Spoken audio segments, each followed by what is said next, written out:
this word relationship, we automatically start thinking about our relationship with our friends, our relationships with our families, our husbands, our children, etc. Because we put this relationship to such a high status that sometimes even if we don't like to do something, we just go along to do it, just to please them. And we're always concerned about them. We call them up in the middle of the day, make sure they're okay. We dress our best and go pop them a visit, make sure we haven't offended them. We're always making plans to meet them. And we're texting them every second, how are you, what's going on, how's life? So we put so much effort into making sure this relationship is okay, but sometimes it gets to a point where we put them as a priority over everything else. They mean the world to us. But a true Muslim woman, what concerns her before any other relationship is her relationship with Allah. Before she even thinks about her friends or her husband or her family, she makes sure her relationship with Allah is okay. Because this relationship, it is the most important for her. And she puts priority on this over everything else. Her priority is Allah. She's always concerned about this relationship, worried about whether or not He is pleased with her. She's eager to pray her salah on time because she knows this is her meeting with Him. She pursues knowledge in every opportunity she gets because she wants to find out more about Him. She wants to find out what He likes, what He dislikes, what pleases Him, what angers Him. She fasts, she gives zakat, she performs hajj, but most importantly of all, she believes in Him strongly with utmost certainty. And inshallah today I'm going to tell you a story of a woman who had these qualities. Now this woman, she was in the time of Umar ibn al-Khattab, the time when he was a Khalif. And what Umar would do is patrol the city at night to make sure all the citizens are okay. And on this particular occasion, he was with another Sahaba, and it was in the middle of the night. So they were patrolling Medina, but they got tired, so they started to lean against a wall. And suddenly, they had a woman talking to another girl. And this woman said to the girl, "Oh my daughter, get up and mix that milk with water." And the girl said to her mother, "Mother, didn't you hear what the Amir al-Mu'mineen said today? Didn't you hear what the Khalif said?" And the mother said, "No, what was it?" And the girl said, he ordered somebody to declare that milk now cannot be mixed with water. It was now forbidden. But the mother persisted and said to the girl, "Get up, go mix that milk with water. You're in a place where Umar can't see you now." The girl said to the mother, "I cannot obey Him, Allah, in public and disobey Him in private. Umar may not be here, but Allah is here." This is a girl who has a high level of taqwa. She knew she wasn't here to please people, but rather she was here to please Allah subhanahu wa ta'ala, both in public and private. She knew Umar couldn't see her, yet she had this strong conviction in Allah, this awareness. And you see the difference between her and her mother, who didn't care about obeying the orders of the Khalif. And it's easy to obey Allah when you're with friends, when you're at a talk, when you're in public. But when you're by yourself, that's when it's tricky, that's when it's a test, because there aren't any people around you to witness you do the haram, or witness you do the good. So what's stopping you? Why would you not do the haram? You may even sometimes see this within yourself. How high is your iman when you're at a talk? How great is your concern for the ummah? That as soon as you go home, you completely forget about your brothers and sisters. You're not concerned anymore. You're not even looking on the news. You need to do this, you need to do that, and you forget. You don't even remember to make dua for them. But a true Muslim woman, she remains in the state of fearing Allah both in public and private. Because she knows that Allah is watching her. And she knows that she'll be accountable for every action, for every second of the day. And this girl, she wasn't just talking to anybody. She was standing up to her mother. Like the sister mentioned in the previous talk, the mother has a right upon her children, which is really great. She's raised the child up, so the child has to obey her. But this girl, she understood that there is no obedience to the creation when there is disobedience to the Creator. And sadly, many of us have parents that are not really practicing, and sometimes they ask for us to do things that are not, that go against Islam. such as, come to this non-segregated family wedding, you take her along from university, whatever it is. And sadly, we listen to them without any hesitation. We don't even question them.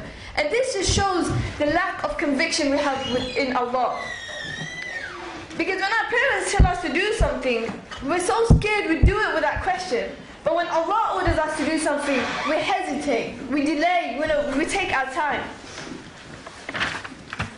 Now, Umar, when he heard this girl speak such strong words, he asked the Sahaba to go find out who she is, who she's speaking to, whether she's married or not. And so the Sahaba found out, and he came back to Umar, and he found out that this girl was not married. So Umar then gathered all his boys together and said to them, which one of you is in need of a wife, so I can arrange a marriage for you? Because if I had the desire to get married, I would be the first one to marry this young woman. SubhanAllah. These words were coming out of the mouth of Umar ibn al-Khattab. Someone who possessed an excellent judge of character. In fact, even the Quran was revealed 19 times in favor of Umar's opinion. So if Umar radiallahu anhu vouched for somebody, praised somebody, then it's not something small. He's made a huge statement. And why did he make this statement? Why has he put this woman to such a high status? It was because of her conviction and her belief in Allah that stopped her from mixing that milk with water. And how many of us have this today? That strong conviction. Or do we have the opposite? Do we doubt? Do we start to question Allah? Ask, why is this haram? Why is that haram? Why can't I free mix with my cousin brothers? Why do I need to wear a jilbab? We're always asking why. It isn't enough for some people that Allah has commanded us to do or not to do. Rather, they want Him to justify His commands. Allah subhanahu wa ta'ala, who has created the heavens and the earth, who knows what's good for us, who knows what's bad for us, but yet somebody wants to question His judgment until it makes sense to them, fits with their ration, and then they're willing to accept. This kind of thinking, it isn't correct. And we need to purify our Aqidah and correct our beliefs so that we can have this high level of conviction that that woman had. This certainty in Allah subhanahu wa ta'ala where there is no room for doubt. So when somebody comes to you and tries to put doubt in you and says to you, you know what? That hijab is actually look really nice on you. Are you sure you want to continue wearing it? You don't get fooled by their rash arguments. Or when somebody says to you, why do you keep talking about those Muslims in prison? Why do you keep talking about Gaza and Syria and all this stuff? This is all politics. It's nothing to do with us. You don't get tricked. You don't become, because a true Muslim woman, she doesn't get tricked to become selfish and to become uncaring about the ummah. A true Muslim woman, her conviction, it is strong. And it is powerful, so powerful that nobody can put doubt in her. Her iman is solid, and we need to fix our belief until it is like this. Until our obedience to Allah becomes unconditional obedience. That we will do whatever He asks us to do. Whether it be quitting work because of the haram environment, or not buying insurance. Whatever it is, we will do, and we worship Him in all aspects of our lives. Because like I said before, a true Muslim woman is someone who knows what he likes, who knows what he dislikes. She knows exactly how to worship Him, and she knows that Allah is watching her every move. A true Muslim woman acknowledges the oneness of Allah. She acknowledges Tawheed. And the Prophet ﷺ once talked about this whilst he was riding with Mu'adh ibn Jabal. He said to Mu'adh, do you know the rights upon his, do you know Allah's rights upon His servants? And the servant's right upon Allah? And Mu'adh said, Allah and His Messenger know best, tell me. And the Prophet replied to him, the right of Allah upon His servant is that the servant worships Him exclusively, without to associate with Him anybody. And the right of the servant upon Allah is that He saves him from the punishment of the hellfire. So this hadith is describing the relationship between man and his Lord exactly. The right of Allah. Our relationship with Him is that we worship Him alone, without committing any shirk. And what does this mean? It means that every action that we do, all our action must be for His sake alone, only to please Him. It is to live the verse where Allah says, say, indeed my salah, my sacrifice, my living and my dying are all for the sake of Allah. All these actions are for Him. And we don't worship anybody, follow anybody, obey anybody else except for Allah. And when we are doing this, when we fulfill His rights, then Allah will fulfill our rights and save us from the punishment of the hellfire. Because the true Muslim woman, she knows her Lord. Because Allah has ordered her in the Quran, so know that La ilaha illallah. Know that Allah is the only one that is worthy to be worshipped. And this is the ultimate knowledge. For us to know Allah subhanahu wa ta'ala, to study about Allah subhanahu wa ta'ala, this is the basic foundation which every single Muslim should build her life upon. This knowledge of the kalima, because how can you worship Allah if you don't know Allah? How can you worship somebody exclusively if you don't know of His attributes? If you don't know that when you are in need of money, then you must turn to Him because He is Al-Razik. When you need guidance and when you're looking for a solution to your problems, then you need to turn to Him because He is Al-Hadi, the giver of guidance. And you know, this virtuous woman that Umar heard, she did actually end up getting married to one of his sons. And she gave him a daughter who later grew up to be the mother of Umar ibn Abdul Aziz. And all of you must have heard of this man, because this man, he was a revivalist. He was a hero. He was a legend of Islam, a ruler that brought great change to the Ummah. He was a man that feared Allah, who worked hard to uphold justice. He was honest and trustworthy and would think about everybody else before himself. And it is also reported that he was so generous that he would give out all his wealth for the sake of Allah, to a point where he was only left with one shirt.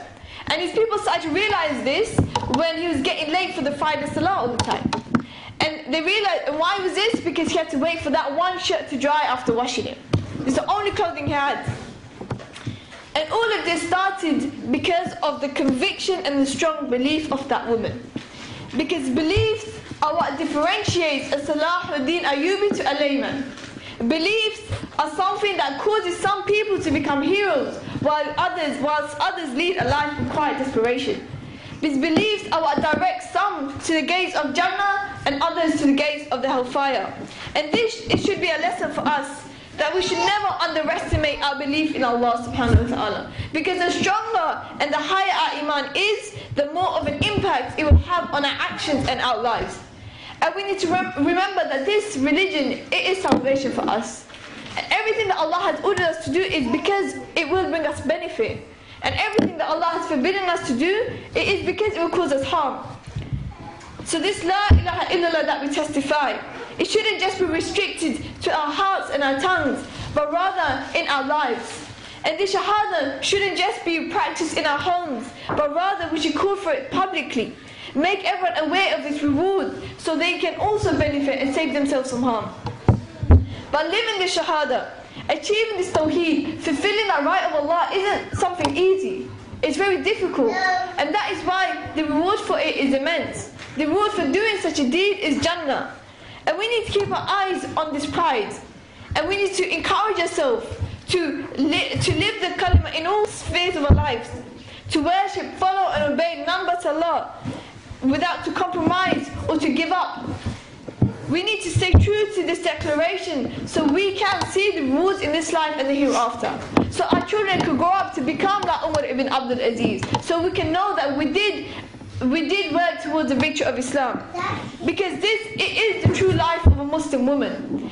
Her life is not to become a slave to the temptations and the illusion of this dunya, but rather she has a very important mission indeed. And we shouldn't underestimate ourselves as women, because our mission is to seek the pleasure of Allah and to help towards the victory of this